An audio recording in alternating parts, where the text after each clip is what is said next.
Sony's next flagship, the Xperia 17, has been surfaced in real-life images courtesy of a certification listing. These live photos confirm the phone's design, echoing earlier renders, and reveal 3 color options: black, navy green, and a purple. The Xperia 17, likely launching soon. The phone unsurprisingly looks a lot like its predecessor. An earlier rumor claimed all 3 rear cameras will have XPRT sensors, but the same exact sensor sizes and resolution as the Xperia 16, 52MP main camera, a 12MP ultrawide, and a 12MP telephoto. The microphone has shifted closer to the 3.5mm headphone jack. The Xperia 17 pack a Snapdragon 8 Elite chip, with 12 to 16GB RAM options along with 256GB and 512GB storage. Xperia 17 also seems to have Run Geekbench, paired with 12GB of RAM.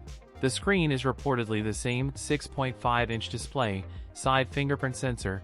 Screen will have slightly thicker bezels than before. The phone is expected to be priced at $1,399 and could launch in May. That's it for today's video. If you enjoyed it, don't forget to like, comment, and subscribe for more content. Thanks for watching, and I'll see you in the next one.